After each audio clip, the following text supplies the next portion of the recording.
Listen, babe. Welcome to Coco Caliente.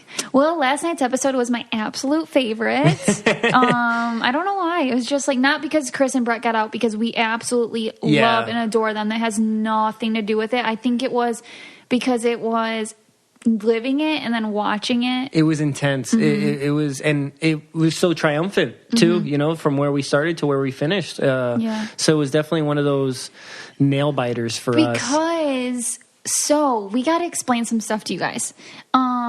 So first off, we literally did not have a flight the night we went to bed. So when you see people like getting the flights and stuff, we went to bed without a flight.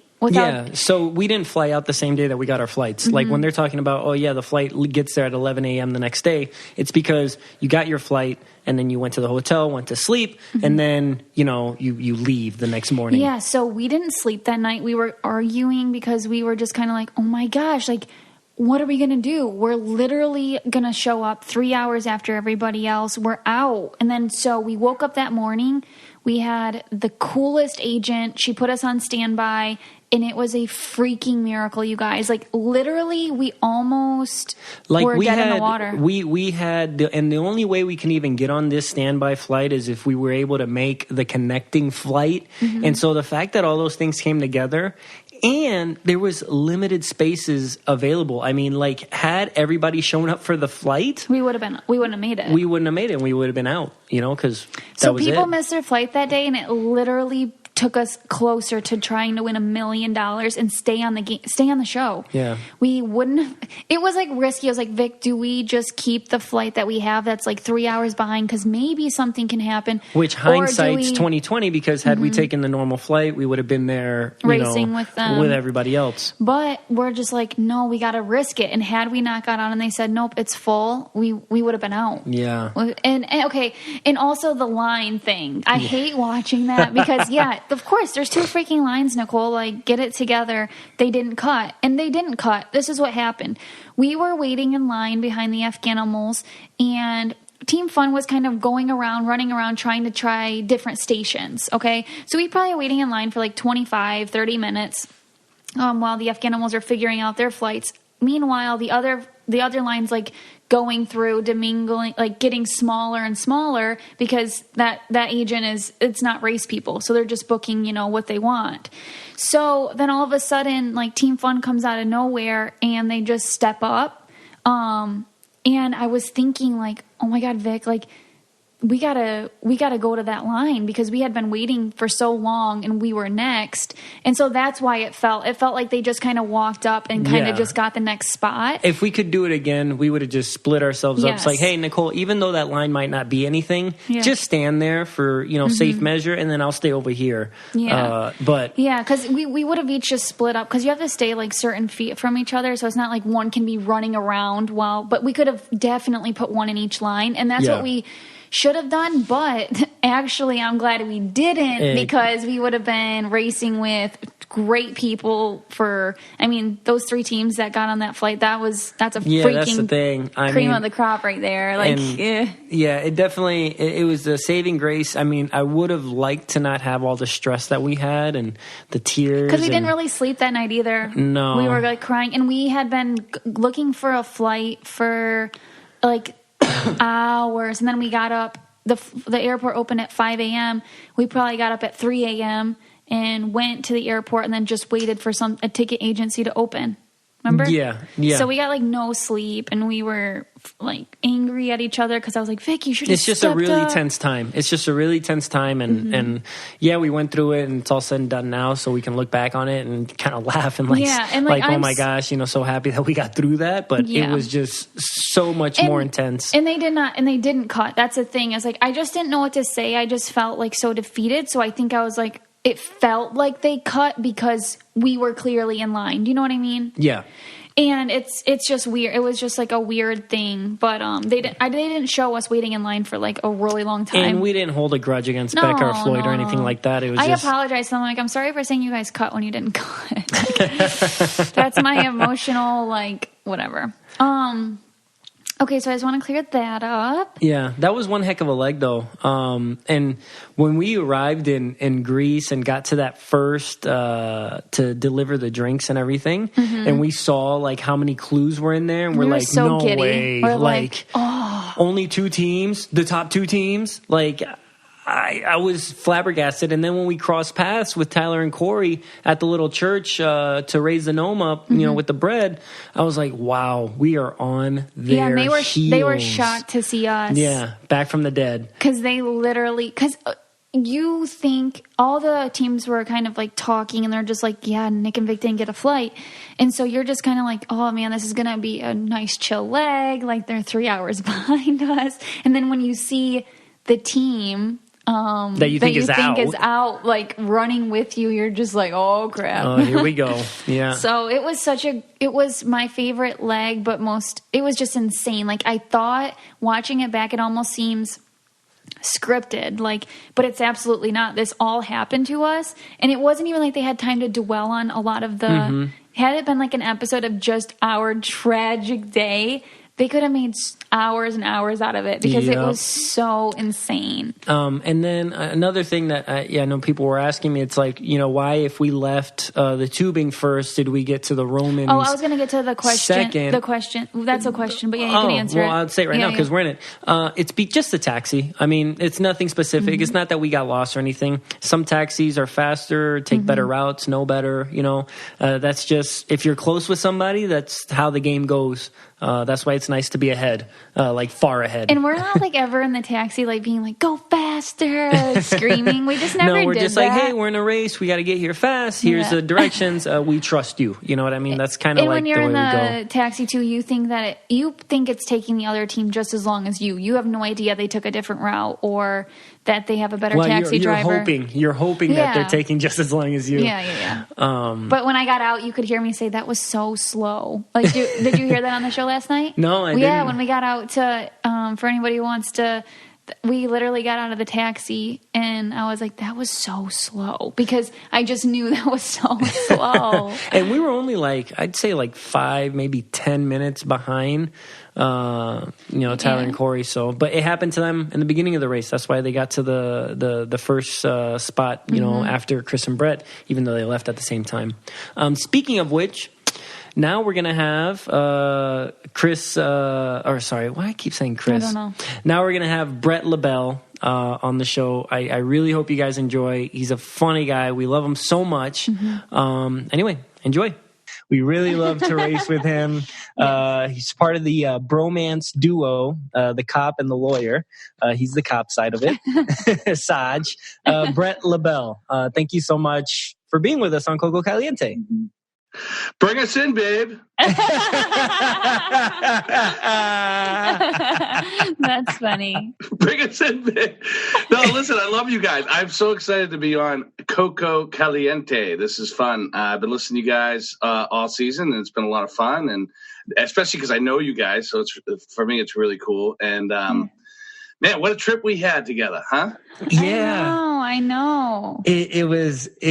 I felt so bad for you guys last night watching the episode, in Croatia. And dude, we were like dead in the water though. So you guys knew we couldn't get a flight. You had finished. This is one of the first legs that actually finishing in the first, couple meant something. Because usually the flights are like kind of pre-booked.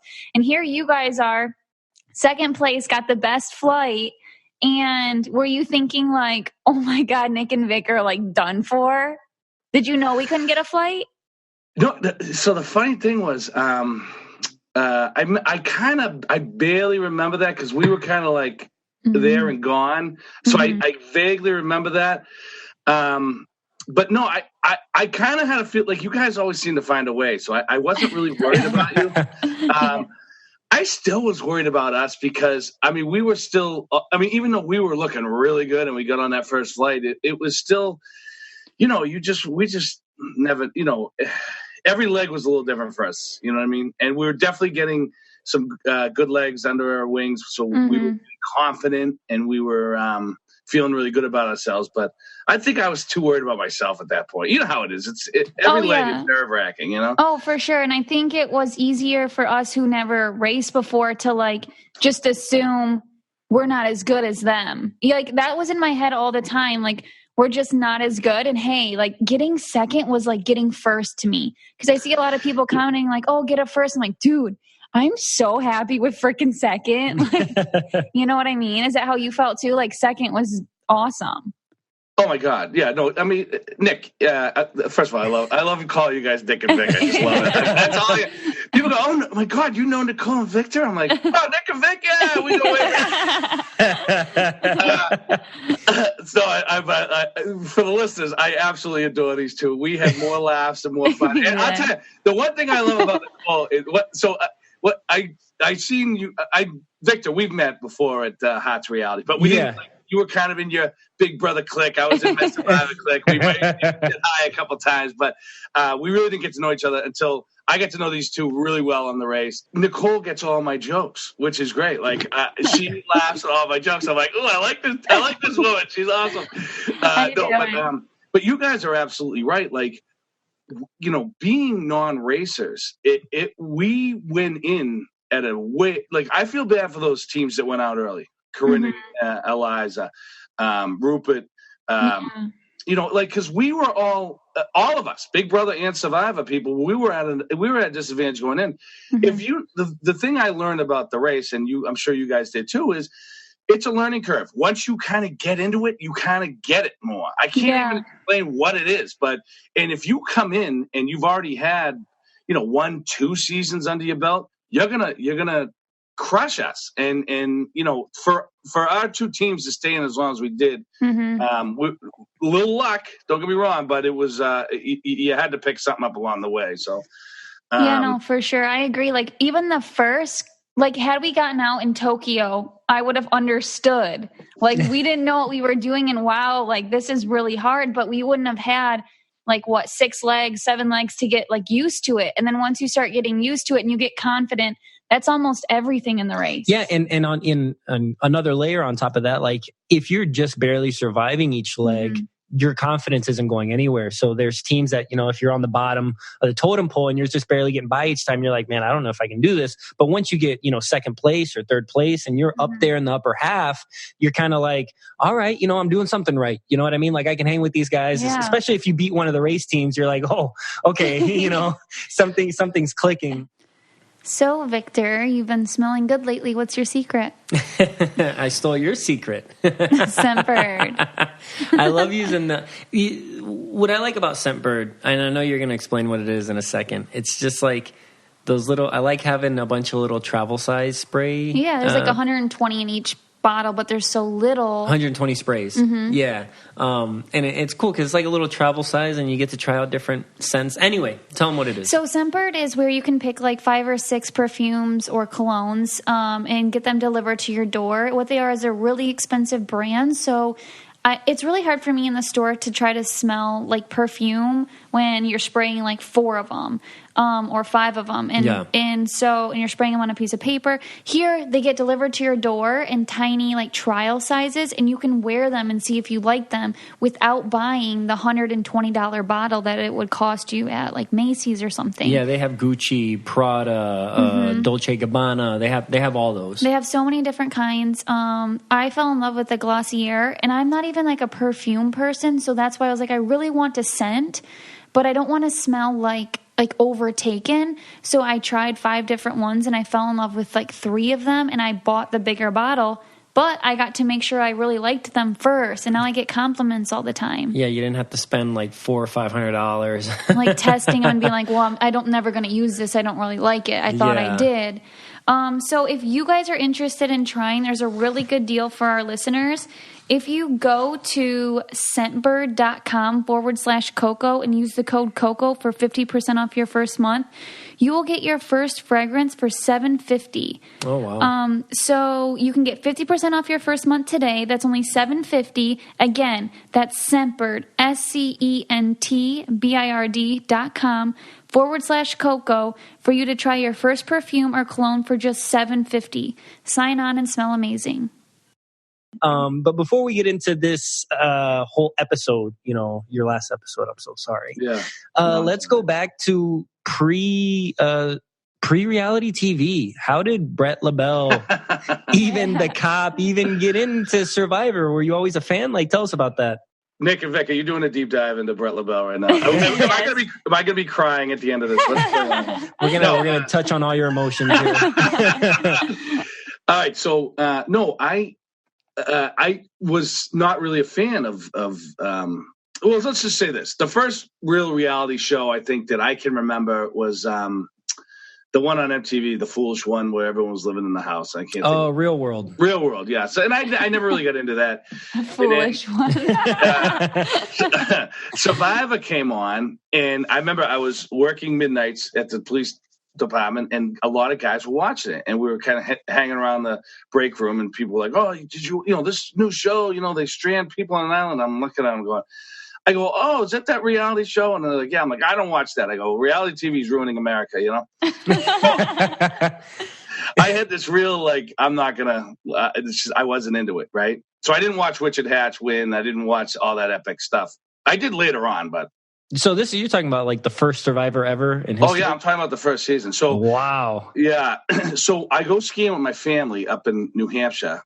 Which is only a couple hours away for those folks who don't know Massachusetts very well. But and we'd go up and we'd stay a weekend usually every winter, So my brothers, it was Super Bowl weekend, and Survivor was smart enough to decide we're going to air the second season of Survivor. The premiere is going to be on after the Super Bowl on CBS. Wow. So we watched the Super Bowl, and then my brother's like, oh, we got to watch this show. We got to watch the show. And I said, I'm not watching that stupid show. That's ruining America. So he's like, no, it's really good. You didn't watch it? I go, no. He goes, we got to watch it. So everyone wanted to watch it. So I sat there, and it was Tina Weston, Colby, all those guys in the second season of Survivor Australia Outback. And I was hooked. On the first episode, I said, oh, my God, I could play this game. I socially could totally win this game. I just was I could tell mistakes people were making with things they said. I was like, oh my God, I'm all about this. While that season's airing, Survivor did open auditions at the Prudential Mall in Boston, right on Boylston Street, not far from where the marathon ends. And they said, so it was huge news. And three guys from work, who I'm still friends with today, we said, hey, let's go and apply. So we waited in line for hours. I'm telling you, hours. This is the second season of Survivor. It was huge. Yeah, yeah. And we waited for hours. We get through there. I think I ripped my shirt off, screamed into the thing. But I had no idea what I was doing. So I just would every time they would come and do an open audition, whether it was here or at Foxwoods, which is in Connecticut. It's a casino not far from here. And I would just go anywhere they were near. I would just go and do it. And I probably did about 7 or 8 times. I think I maybe sent in one video, but I don't think it was good at all. I didn't really know what I was doing with the video. As long as it wasn't eating the poop, yeah. Oh my, wasn't that horrible? At least it worked. If it didn't, that'd be really bad. I know. That's crazy. So, but I rode with the guy, my buddy Mike. We rode together. We're partners, and we rode together for years. And when you ride with someone 4 nights a week in a car in the police department, you really get to know them. So something came up about Survivor, or I said I was going to a open casting call or something, and his head snaps around. He goes, what is this?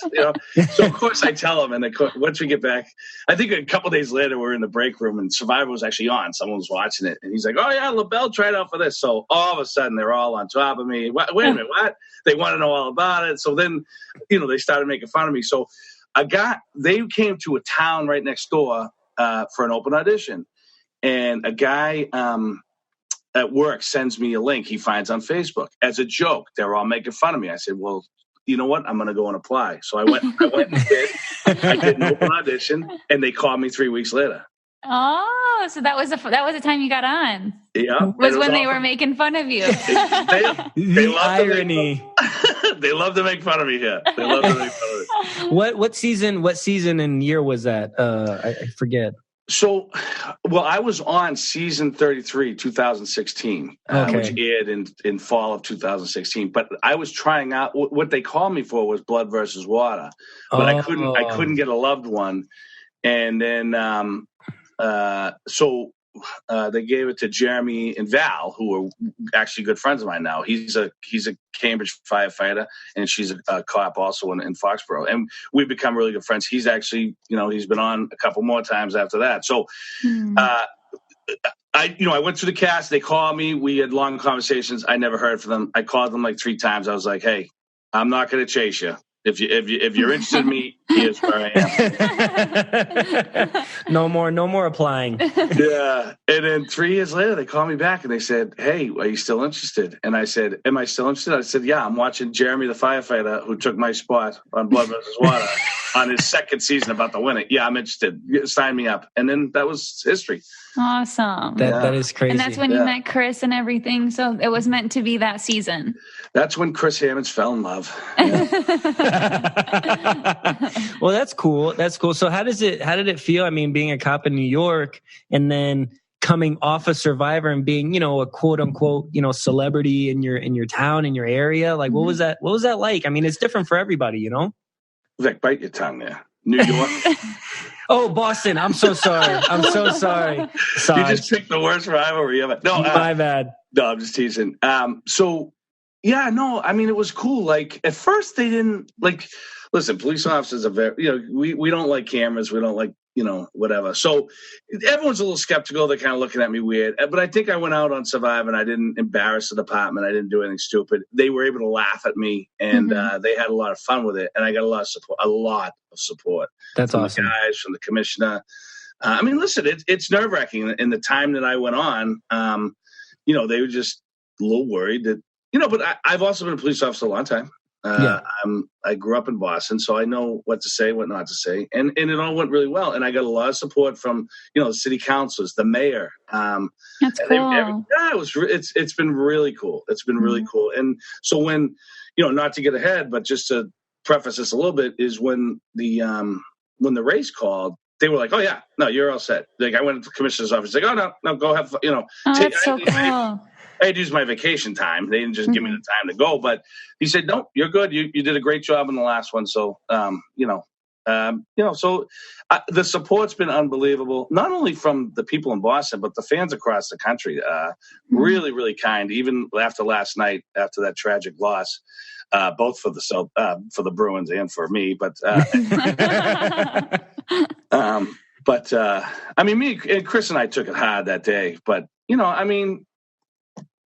You look. We can get into that later, but support has been unbelievable. I'm flattered by it. I'm shocked by it, and it's been really cool. That's awesome. And then so like you said, you get the call to do Amazing Race, and did your heart drop that you get to do this with Chris, like your bro? Yeah. So Chris, in a lot of, I think, so we get called like you guys get called, and then. They put us on hold. They weren't. Yeah. I think, and I don't even know how much of production we could talk about, but let's just say we went on hold. Yeah. And then, but we were, we were excited to do it. Chris and I have, we met on Survivor. We built the shelter like the first day. We made a connection. We bonded, and it was so important to get us as far as we got in the game. And we became really good friends. I've gone down to Oklahoma several times. He throws a big party for an OU game. I go every year. I love it now. I'm a huge OU fan, which is Oklahoma University. And well, I didn't know. I don't know. I mean, I honestly didn't know what it was, so thank you. I didn't know until I met that big ginger. You know what I mean? And Chris is a local hero down there. He really is. It's really impressive. He was like he was part of like a championship team, and he was a captain and all that back in the day. Yeah.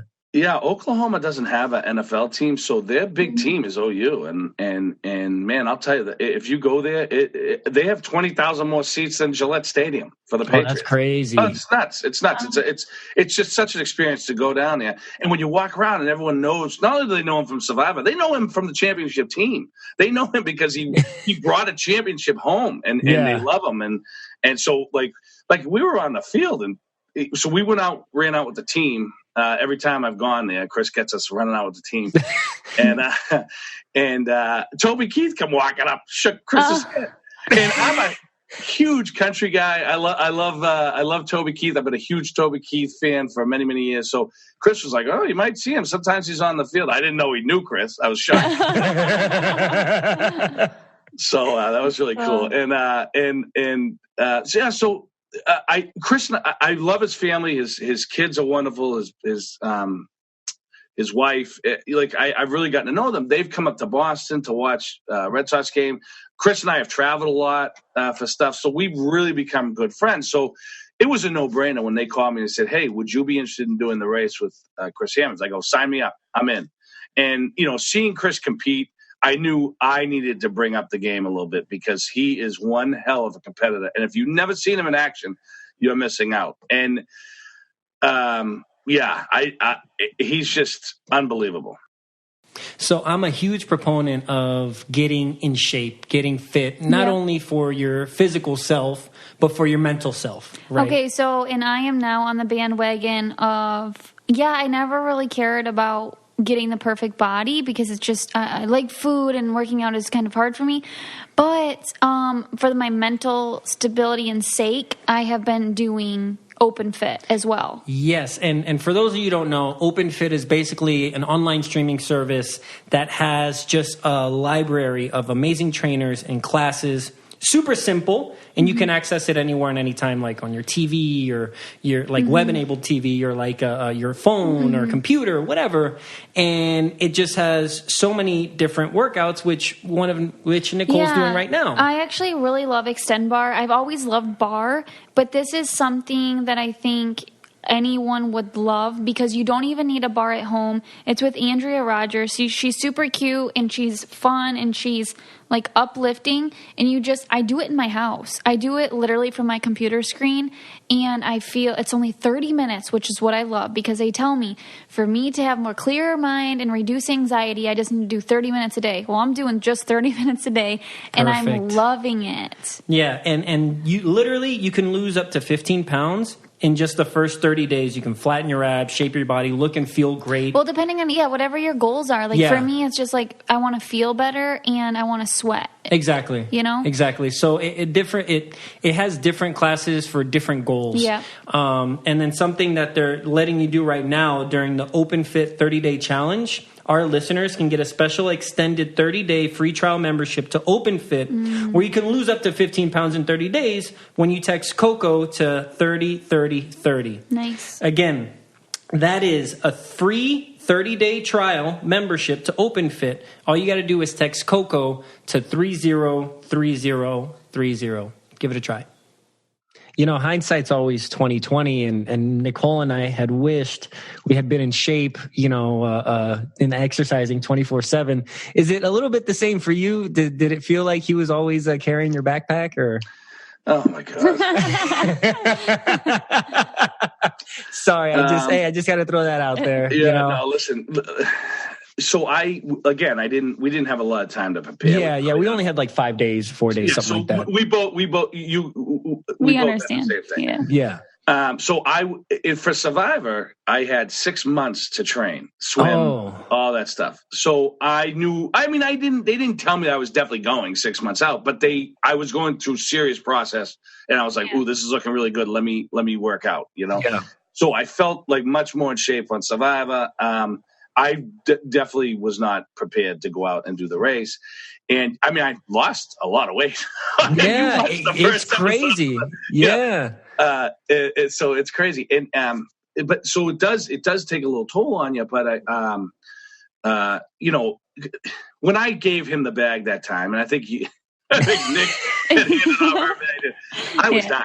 I was dying. And me too. Well, and then I wanted to walk. And what people don't realize is what that was in in Vietnam or Laos. I think that was Vietnam. The humidity is unreal. Well, and we got lost and we were running miles without directions. Yeah, we all followed Colin for about half a mile until we realized we're all going the wrong way, and then we had to run the right way. So yeah. And it kind of, for me, it feels like when I'm running against someone that I know is like fast, it's already defeating. Like I'm just like, I'm just going to like stall a little bit right here and catch my breath because I can't pass them and I don't want to pass out. Like same thing in Switzerland, same deal. Hopping off the train to trek, I don't know, 3 kilometers. Oh, and then the hill, where were we? Switzerland, when we were running to Phil, up that hill, like... For no reason, because everybody just got there and had to wait anyway. And no. I was out in front in the beginning. Yeah, when we got to Phil, we just got there and it's like, all right, now you can just wait here for everybody. Yeah, that made me mad. I was like, we didn't even do it. And the funny thing was, I come out the gate in front, and I was at a watch party, and they go, "Here's Bret LaBelle out in front. Not gonna last long, don't worry." but going back to Vietnam for a minute, like that, you have to remember that's the leg where we the night before we'd come in last. Oh, yeah. And we thought we were eliminated. So, like, and this is Chris's tenacity. He was like, we're not getting eliminated. Give me that thing. We're going to get there. And we just ran it out. And I was dying. And I know, Nick, you were too. That was a long run. Yeah. But that was a run that we needed to do because it was a race to the finish. Yeah. So that it was pretty crazy. So how do you feel like, I guess we can get into the episode now. At this point, you guys are doing really well, going into Croatia. You guys are in first, right? Basically. We not only were in first, we were on the same plane as Tyler and Corey, who they've won 3 legs at this point. Mm-hmm. And we blew through them. We blew past them. We got to the first roadblock where we had to give out the drinks first, and I think we were at it. Like, I know we get to the beach. By the time we get to the beach, it was a while before they showed up. So we were so far ahead. If we had just, this is again what. How did you get ahead? Just the taxi drive? Or? Yeah, good taxi drive. Had to be, because we left the airport at the same time. Had to be. Isn't it crazy how well that works sometimes, or how against you it can work sometimes? Yeah. Yeah. Yeah, I'd have to talk to them to find out what took them so long, because it was crazy. and I get to the beach, and literally the first is everyone just really good looking in Croatia, or is it I don't know. I didn't even have time to look. I was panicking carrying that tray because I'm clumsy. I was just looking at how beautiful the beach and that area was. I would never think to go to, Croatia for, a summer vacation. You know what I mean? Yeah, I know. Well, I was literally going to say, Chris, you handle the rest of this leg. I'm staying here with these guys. But we literally come down the stairs, and it was like boom, because we're the first ones there. So we hit the first gnome, and off we went. And the worst mistake, and unfortunately I had to watch it back because I don't remember this, was I said let's do the snorkeling, but we snorkeled before. Why wouldn't we do the snorkeling? Yeah, right. And I think what again, because it's our first time racing, I think if you watch how many experienced racers came and went, they realized what was going on. And I think what scared us about the poem, and you guys can attest to this as well, is that was the first thing I can. Well, you guys did memorization before when you were going up the tram thing. We had done no memorization. And I think that scared us a little bit because we thought one of us had to memorize that entire thing. Right. We did not. It did not even dawn on us. And I think that if we stuck around and got in the queue and listened to, wait a minute, they're splitting it up. Because when we finally went back the second time to that, we noticed Jamal and Leo were doing half and half. And we're like, Chris, we only have to remember half of this thing. You know what I mean? Oh, so when you guys went there the first time, who was memorizing the whole thing? I guess I was. We both were. We both were. So you tried this time. And so we were just like, we're never going to memorize that in time. That's simple. Yeah. We never even dawned on us to do half and half. And I think if we had figured that out, we would have been long gone by the time Colin and Christy went back for their no. You know what I mean? And as I was watching the show last night, I had a question. Were the coins closer to the buoys, or were they closer to the shore, or were those buoys, because they kept circling the buoys on the show, like highlighting like where they should be. So I didn't know if that was something that were you guys floating out there and looking and then just coming back to shore, or how that worked? We found most of our stuff close to the shore, but I agree with you. Watching that last night, they alluded to the fact that they had to be in between the buoys. I'm telling you right now, those things were impossible to find. Yeah. And I'm not, listen, you got to make hard challenges. I applaud hard challenges. That was an extremely hard challenge. It's a fact that Colin and Christy couldn't find any. Right. I mean, the minute those two didn't find any, we should have said, all right, let's go. We're done with this. But I think what sucked us in is we found 3 coins. Yeah. We had the cup, and now you just need 2. So it's like you can go over there and try to memorize something or find 2 coins and get the hell out of here. It sucked us in. If we had 1 coin in the chalice, I think we would have said, listen, we have 1 coin. We got to find 4 coins and people are running through us. I think it was because we were almost there. We just needed 2 coins and we were gone. Yeah. And I think we're just like, do we start scratch? What do we do? And it was just horrible. And then the water was so cold. Chris was legit getting hypothermic. You know, I mean, I'm used to cold water up in, we go into the ocean up in, even in the summer, it's cold. So I was fine in the water, but Chris, he literally wasn't making sense after a while. I'm like, all right, we got to go. Let's go over here. You know what I mean? So, and if that guy falls, I can't carry him. He's too big. You know what I mean? So I guess I have questions about that detour because is it the detour, right? I think it's a detour. Yeah. Who knows what it is? Yeah. Put me back on Survivor. So, okay, the detour, I'm so fascinated by it because I didn't have to do it. So when you have the snorkeling thing, wouldn't the water come in your mouth? Like why is there a snorkeling thing if you're like diving deep? Nick, that's an excellent question. I have to refer you to production, but no, I agree with you. I mean, because you had to dive, so I guess the snorkeling, so you could kind of hover and look at. Yeah. But you had the stupid. Did it vibrate when you got close to something, or did it make a noise? There was a lot of metal down there. There's a great scene where I pull up a spark plug and I go, well, I found a spark plug to a 1965 Mustang. That's about it down here. I was praying that made it because it had the whole production team laughing. But I think it was going off a lot. Your metal detector? Yeah, it was going off a lot, and then I guess maybe you're supposed to dig. Listen. Oh my gosh, that's so hard. And then when you dug, all the dirt was flying, so you can't see anything. It was so hard. And God, we shouldn't have done it. But again, we literally thought. I think that we just. If we had a memorization thing earlier where I think that we had walked through and learned that we could do half and half, I think we just assumed we had to do it. Like one person had to do the whole thing. I don't know why. Maybe we were cold and tired and just. No, I understand completely. If I had found 3 coins, there's no way I would switch. I'd be like, just 2 more. We're over halfway there. We're ahead still. No one's here. We got all the coins to ourselves. It would be very hard for me to switch and go and like switching a detour, and you just feel like you're starting from absolute scratch. When I watched you guys switch, I was like, oh my God, I hope they get to keep their 3 coins, which you did, right? You got to keep the 3 you already found? Yes, yeah. Okay, yes, thank God. Because otherwise, starting back from scratch with 0 coins, I didn't know how that worked. Oh, I see what you're saying. No, yes. Absolutely. No, you can, the coins that you found, it would stay there. You didn't have to start from scratch. Otherwise, we would have just turned around. We wouldn't have started from scratch. And those detours, they're made to be like even, right? That's how they're supposed to make them, right? So one would be equally as taxing as the other.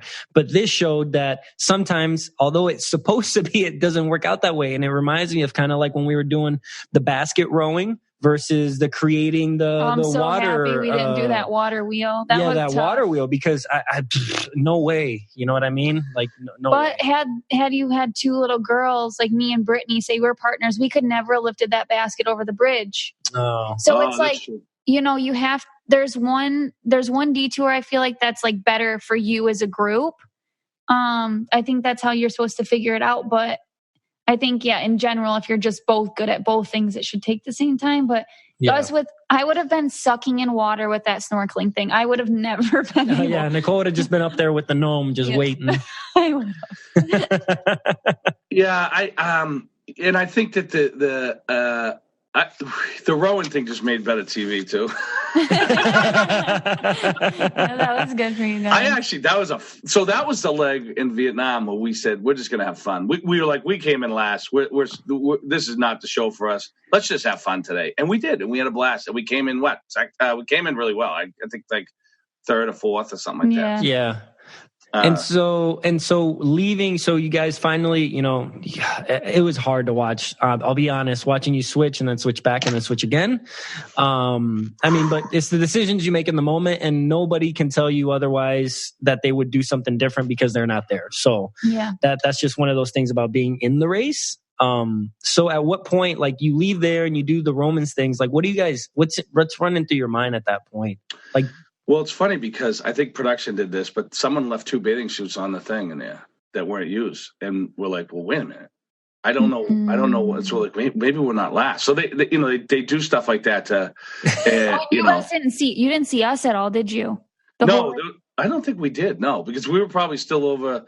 And then we didn't see Team Fun either much. And so we're like, listen, let's just keep going. And at this point, what are you going to do? You got to just race around. Mm-hmm. And so we get there, and I crushed that one. I completely crushed it. Really? Yeah, absolutely. I was like, in fact, they were like, how did you do that so fast? That's awesome. Attention to detail. You know what I mean? Yeah. So I mean, but that hurt. Me and Chris were just like shaking our heads, like, because it's like, wow, all we needed to do is get past that nonsense. And we would have got this so fast. We would have been through that too. So this is a game of strengths and weaknesses, and I think just being new to the race, we just didn't, I think if we had said, okay, wait a minute, you memorize this part, I memorize that part, we would have gone through that 6 times and been gone. I would have crushed the thing with the Legionnaires, and it's just one mistake, Oh, I know. And just not knowing something, it's like, it's a learning curve. If I ever go back on the race again, I know if we do a memorization thing, we only have to memorize half. That's huge. That's huge. That takes so much pressure away from you. Looking at that, when you look at that whole poem and they show it, it terrifies you. Like, I can't remember that in the next, Well, yeah. Even when we rode through it one time and got off, I was like, "No way, are we going to memorize this even together?" Right. So yeah, it is, and I can't imagine thinking that you got to do it all by yourself. That'd be nerve-wracking. It was. Yeah. Did I tell you guys I love those kitchen floors right there? Oh, thank you. I appreciate our tile. Our tile. Yeah. Is that tile? Oh my God, it looks so cool. That's tile. Yeah, I see it in your Instagram story all the time. I'm like, oh my God, love that flooring. Thanks. So Bret, what's the big takeaway for you? Doing this, and would you do it again? You know what I mean? Oh my God. I really had a lot of fun. I met some wonderful people like yourselves, Nick and Vic, love you too. Colin and Chris. I met so many good people, Tyler and Corey, everyone, Brittany and Janelle. Oh my God, is Brittany the funniest person you've ever met? She's funny. Oh my God, she cracks me up. But no, I just like everyone I love. Corinne and Eliza, like Corinne's been a big supporter of me since Survivor. So like, I love all these people, and I would absolutely do it again. Do it again. And the takeaway is, listen, we had a tough leg, right? And it was in a time when we needed a win, and we didn't do it. And, I think, chalk it up to being brand new to the race. But I think, I'm proud of what we did, and the support that we got from people. And, everyone seemed to have as much fun as we were having out there watching it. And that to me is the best, I loved watching you guys on the show. I loved being around you guys on the show. It made it feel like it wasn't so serious, but yet, like, you guys were so like down to earth and humble, but yet you guys would come out and do really well. So we loved having that. You guys on, and then I loved watching you guys. And last night my brother's like, I love them, they're my favorite, because you're so fun to watch, and it's so relatable. And then you guys have your little like banter, but it's like funny. You guys are and like Nicole said, just aside from that, just on that downtime that we had, all those hours in the airports and just being able to just sit down and chit chat and laugh and that was the time I loved, man. Me too. Like once the cameras are rolling, you could you could talk. I don't think people realize, like, well, did you get to hang out? I'm like, oh my God, we'd sit in the airport for hours and just shoot this, you know. I don't want to get I'm not going to say the S word because I don't want to just make this episode explicit. Right? Oh, the disclaimer. Actually, I don't want a disclaimer. I'm just kidding. No, but no, like that's the stuff I love. Like just getting to know everybody and laughing and Nicole, you guys were wonderful too. Like, just like we always kind of would gravitate towards, towards certain people we did hang out and you know, and Chris, you know, and I think the banter between me and Chris is real. Anyone that knows us knows that like that's what we do. We you know bust them on each other and have a lot of laughs. And I'm glad that they showed that on the race. You know what I mean? Me too. They kind of like Survivor didn't get that because we did the same thing on Survivor and they just didn't show it. And as you guys know, that's sometimes what you deal with reality TV. So I was really excited when I think when I started to realize, we're getting the funny edit here. This is so I was happy about that. So I loved it. I would totally do it again. I know you guys would. I mean, you guys had as much fun as we did out there. I just, I know it. And one of my favorite times was having dinner outside in Switzerland. That was nice. You had a nice beer too, didn't you? Yes, I did. And just to relax and look around at the beauty of where you were in this little town with this beautiful train going. It was just crazy.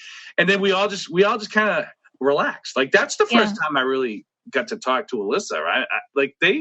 A lot of people go, well, I said, they just didn't have anything to do with us. We weren't, and I would talk to anyone, and I met them later and things were different, but, I think that a lot of us like that night, kind of just relaxed and had a lot of fun. And that's a night I won't forget. That was a lot of fun. I remember those nights too. And then we were able to order like dessert. The only thing I didn't like that I remember very vividly was the mosquitoes. They're the flies. Or the flies. The flies or mosquitoes, whatever it was. They joined us for dinner that night. Yeah, there was a lot of flies. I don't know what was going on there.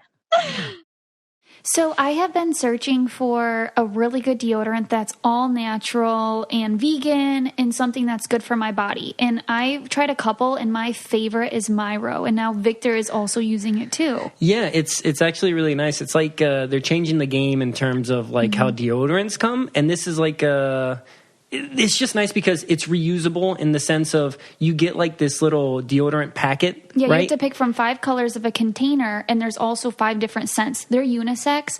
So this would have been perfect for Victor and I on the race because I made him go with like a girl deodorant where we would just take one of these Myro deodorants and it's unisex. And so there's scents you can choose from. And why I love it so much too, I'm sorry, I'm like over talking you, but I just like love it, is because it reduces it helps the planet. It reduces waste of plastic by 50% because they're not sending you a whole entire like plastic deodorant every time. It's a refill. You put it in yourself. And they have, so I have the Big Dipper scent, but they have Big Dipper, Pillow Talk, Solar Flare, Chill Wave, and Cabin Number 5. Yeah, so they're not just like basic like powder fresh scents, which I don't like powder fresh. So these like it almost makes you smell like you're wearing like kind of like cologne too, Vic. Like a good scent. And it's good for your body. They're aloe based, the formula is. So it's like soothing, comfortable glide, bacteria neutralizing citrus and probiotics. And it smells really awesome, honestly. They're vegan, gluten-free, soy-free, cruelty-free. And I just love how much it helps the planet. And there's different colors that you can pick. Vic, yours is royal. So yours is like the color royal. But after 30 days, you'll receive a 3 deodorant pod refill every 3 months, delivered straight to your door, convenient. You can put that on pause. You can stop. You can do whatever you need to do while doing it.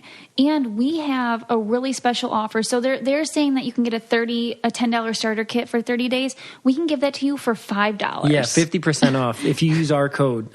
So you get 50% off your first order and get started today for just $5. Just visit mymyro, mymyro.com/Coco and use promo code Coco. Tell us how much you love this stuff. Let's help the planet. And I mean, we can share deodorant with your significant other. Yeah, literally. Again, that's so 50% off your first order. Get started today for just $5.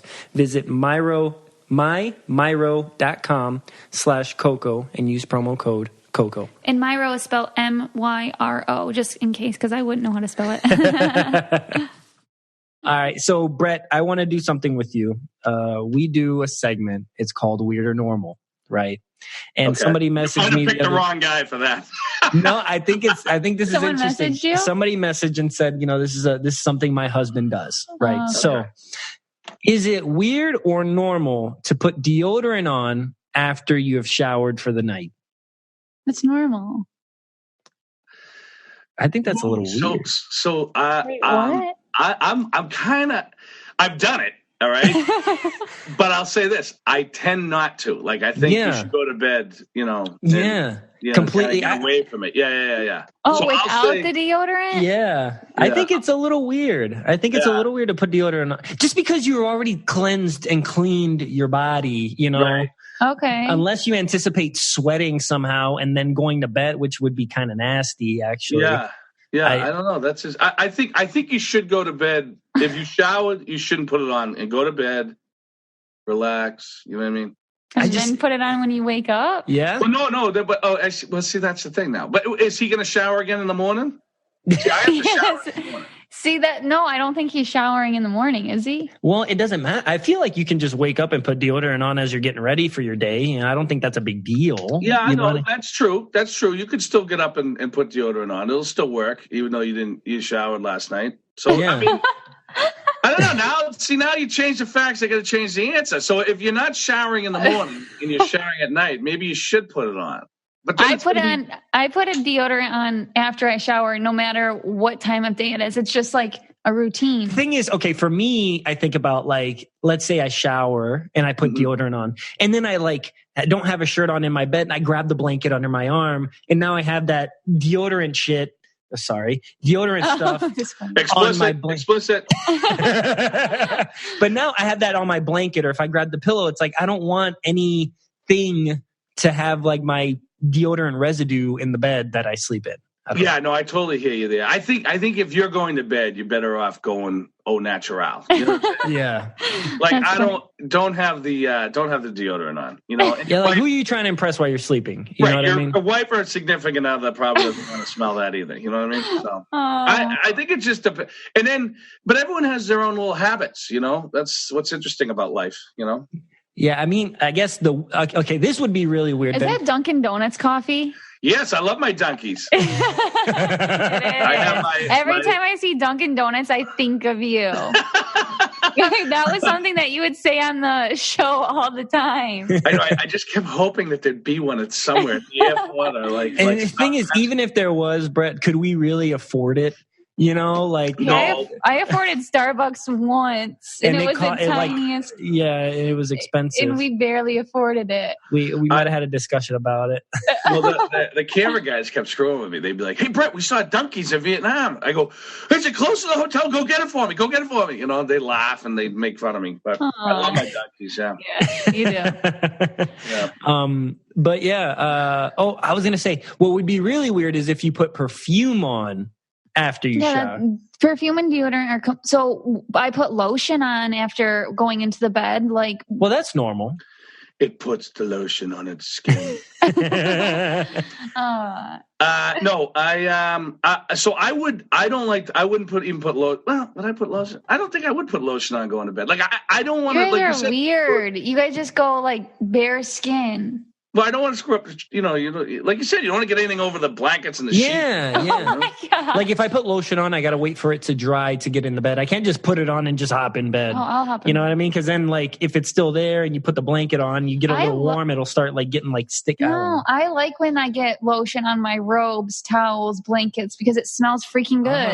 Oh, that's interesting. You know what I mean? You must have nice smelling lotion. We just have that regular. Oh, yeah, I have nice smelling lotion, for sure. Yeah. Love smell. It's good. She goes what's that play? Victoria's Secret or Bed Bath & Beyond or something? Yeah. Yeah, that's exactly.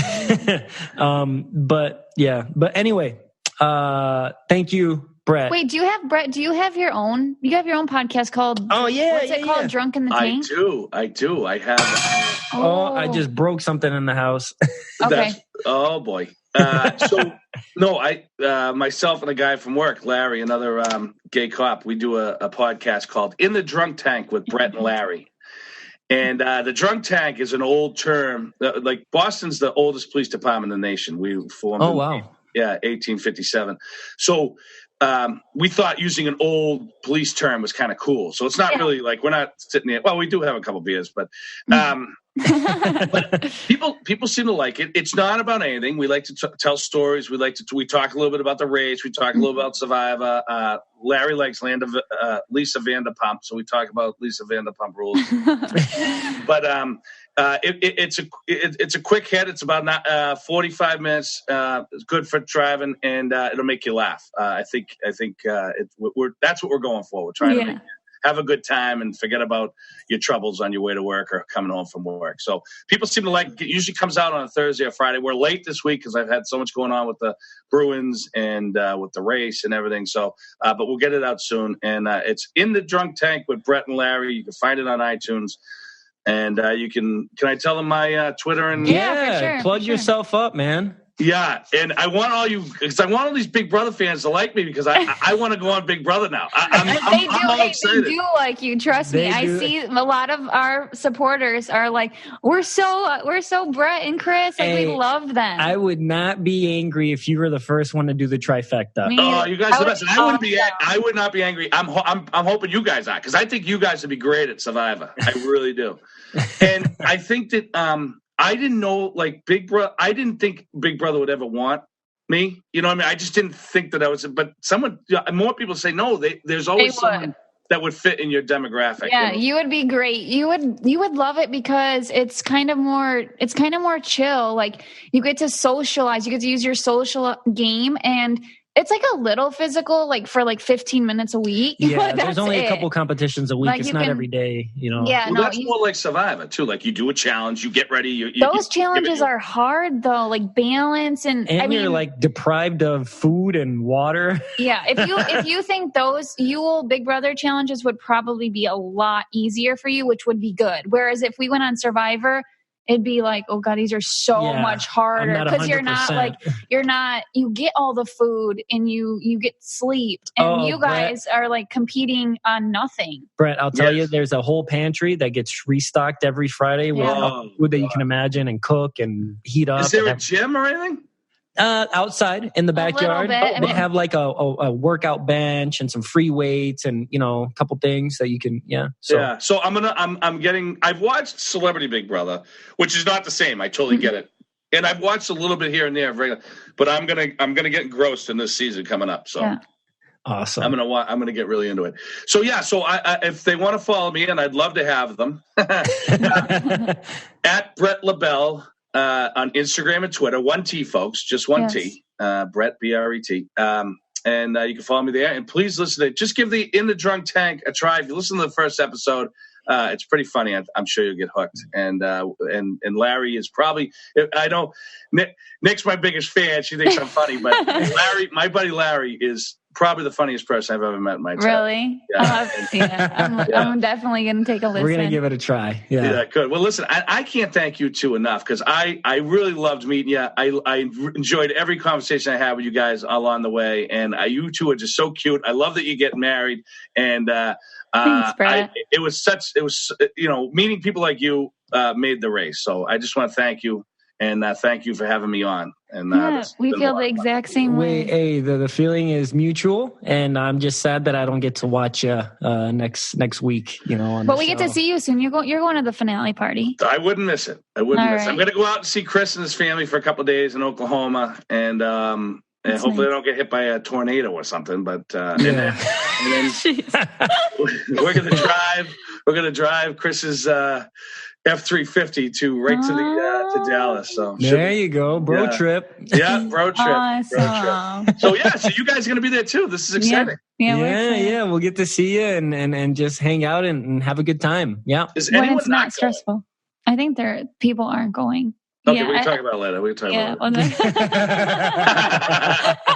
it. No, but I guess I'll just close this out. Thank you so much, Bret. Wait a minute. Time out. We got one more thing to talk about. All right, go ahead. I better not be a picture of Chris carrying my bags when you guys put this thing out. I want a nice tattoo to myself, all right? I was so mad. You'll be hearing from my attorney. Unfortunately, my attorney is Chris Hammond, so that's so funny. I think you'll think it's funny. I think you'll like it. I'm just teasing. I love you guys. Whatever's good. I just had to bust them on you. You know what I mean? So. Yeah. All right. So can I close it out this time? Yeah. Yeah. All right. Bring us out, babe. Bring us out. Thank you so much. The very fun, hilarious, and loving Bret LaBelle. Thank you for being on the show. And everybody listen, follow his socials, listen to his podcast. Mm-hmm. And I hope you guys enjoyed Bret as much as we did. He's just... We love talking to him. He just literally makes me chuckle, like his voice and everything. I love him so much. So, yeah, I hope you guys enjoyed that. And now I'm going into the Spanish word of the day. Okay. All right. So the Spanish word of the day is vaso. Vase. Boat. Vaso. I've heard this one before. V-A-S-O. Yeah, you've told me this Vaso. Before. I think you've done this one literally, and I don't even still know it. Vaso. It has to do with this episode. Boat? No, but you're in the right area. Raft? You're in the right part of the competition, not necessarily the right thing. Poem? No. In the water. So there's a boat, there's a tube, there's a rope, you're being pulled.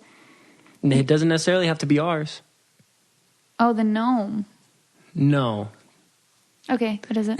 Cup. They had to find a cup and the coins.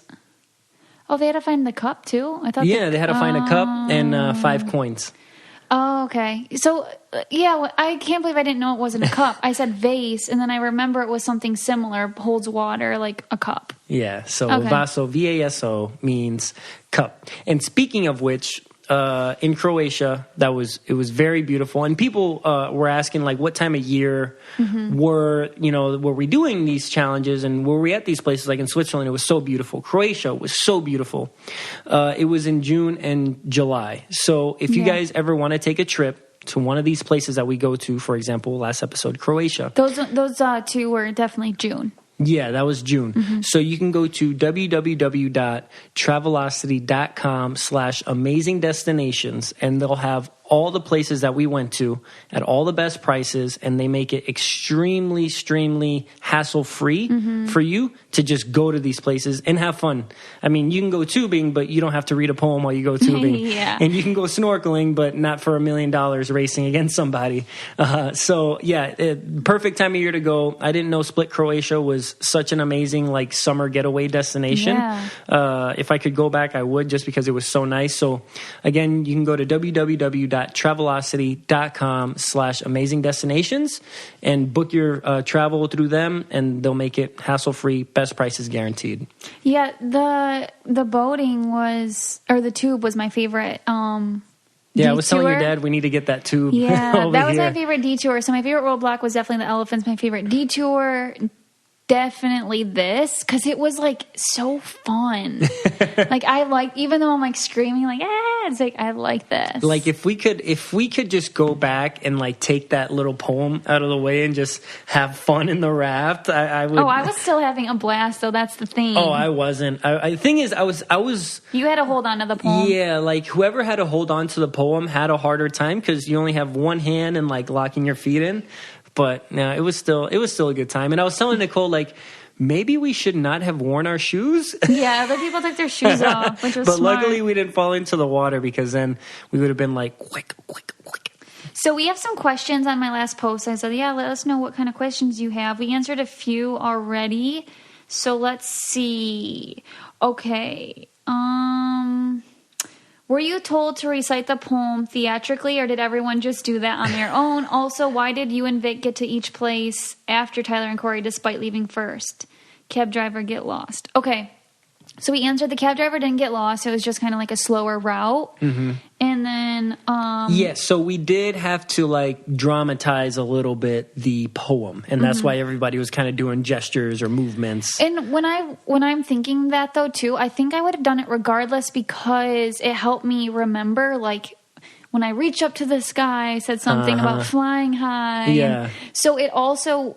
Thank goodness, because it helps. It helps the memorization process. Yeah, because you're more like dancing with the movements, and you're like, oh, this. If you can't remember what line comes next, you know what movement comes next. So, yeah, but in the clue, it said you had to recite the poem in like I can't remember the exact words, but theatrically or dramatically, give it with emotion. Or I think something, it was. Yeah. Did you think it was a good idea to work with Corey, even though working alone could have gotten you first place? Love watching you guys, rooting for you, and I love Coco Caliente podcast. Thank you. Yes, I thought it was a great idea to work with Corey. I think Corey is the smartest. He's so freaking smart. And, like, knowing we're both ahead, it made sense to work together. And also, we were friends, and I didn't... Okay, so this is so weird to say, but... I didn't care. Like, I wanted to get first, but it wasn't something that I was dwelling on. Getting second place was so awesome, and I was just happy not to be out of the race because 4 hours ago I thought I was out. I was just kind of like, I'm just happy to be there. Let's work together. Yeah, and, the only first place that matters is for the $1 million. That's if what we I get kept second thinking. place up to that point, we're happy with that. So, no, it worked out perfectly. Yeah. If you had to switch, this is a good one. If you had to switch partners, because they've done that before. I was thinking about that the whole time. With one other person, who would it be? So that's the first question. Want me to answer? Go ahead. So I always thought Christy and Colin would be perfect for us because I would make like Vic go with Christy and I would go with Colin because I felt like Colin and Victor, they're so strong, like, and they have like the same kind. You guys always do the same roadblocks. I mean, Christy did the same roadblocks. Yeah. So I thought it'd be great to like still keep the girl-guy duo.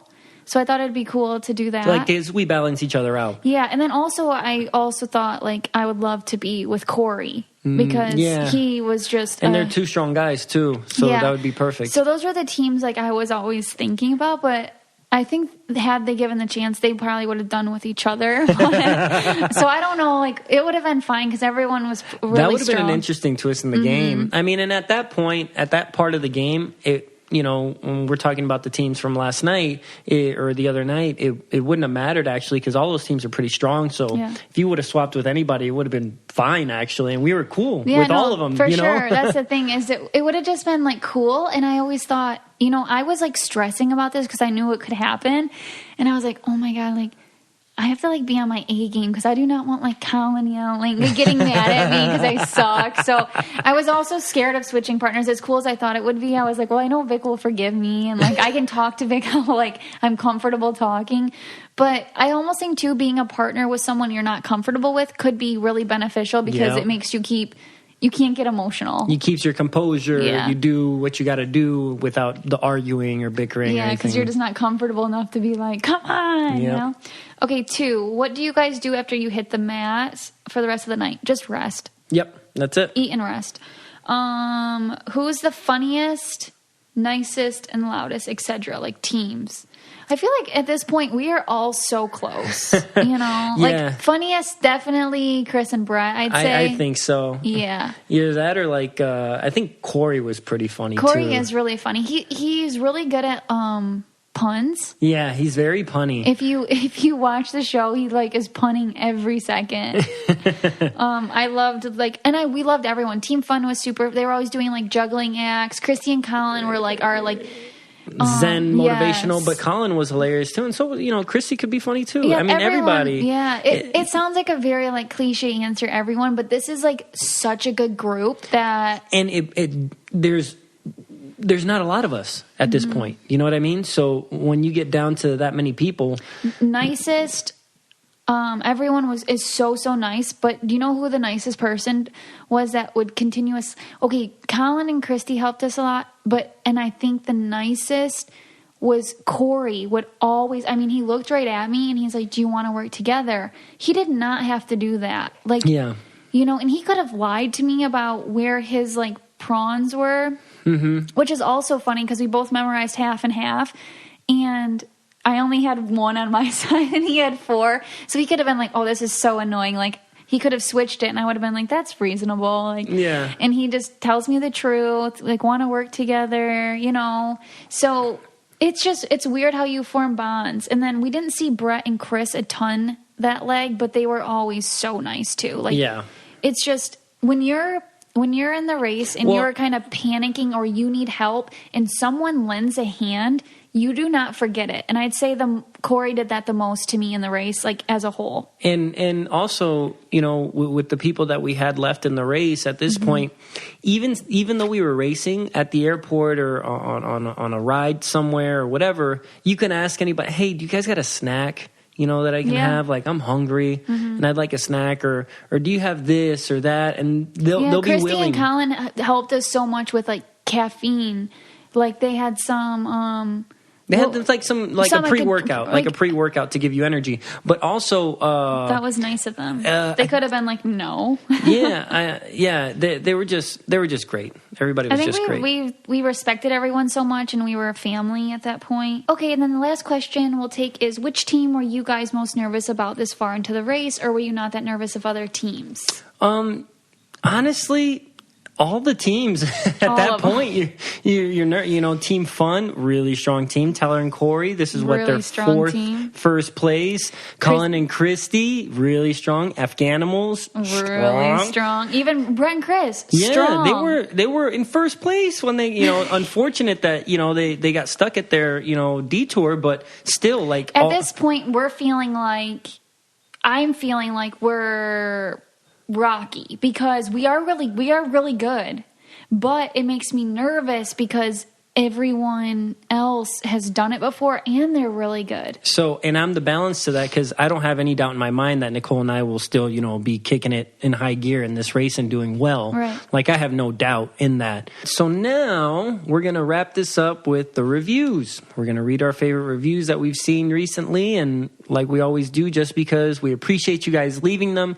It really helps us out, drives us to do this, and it gets other people to watch, listen to us too. So it helps all around. So Nicole, take it away. Okay, so there's a lot of good ones, but I'm going to do, this one's called Such a Fun Show, 5 stars from Final Fantasy Lover 80. I love Nicole on both her seasons of Big Brother and enjoyed Victor as well, but seeing them on The Amazing Race cemented my respect for them.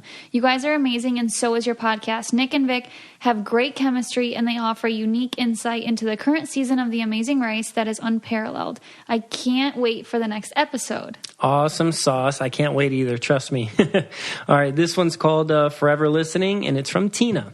Absolutely love this podcast. I have been listening since the very first episode, and I have never missed one. I love the way you interact with your guests and the way you have such a great time on the podcast. Not only do you listen to your guests, but you listen to each other. I wish you the very best on The Amazing Race. I am rooting for you both. Love, Tina. Thanks, Tina. Thank you. And another so thing, much. Too, is thank you guys so much. We have 14.4, 14.5, something like that. Followers on Instagram. And we are so excited because we are starting to partner up with some people and do some giveaways. And congratulations to our Halo Top winners. Yes. They got 5 pints of ice cream each. So I was very happy that you guys submitted and were able to get that. And I think they just sent us pictures that they got their ice cream. So I hope you're enjoying it. Yeah. So thanks so much for everyone just like coming together and supporting this podcast, because it's been really fun recapping the Amazing Race episodes. I've actually really loved it. It's become easy because it's something that we're kind of passionate about. We've been there. And we're on it. We're watching it ourselves and like having to remember how that was. So a year later, it's crazy. Yeah, so it's been great. And everybody that's listening, driving in your car, at home, however you're listening, thank you so much. Really, we really appreciate you guys. And having said that, you can listen wherever you're listening now. You can also listen to this podcast on Apple Podcasts, Google Play, Stitcher, Spotify. And you can also go to our website, www.cococalientepodcast.com. You can listen there and also get some neat merchandise. But again, rate, review, and subscribe. Thank you guys so much, and we hope you enjoy.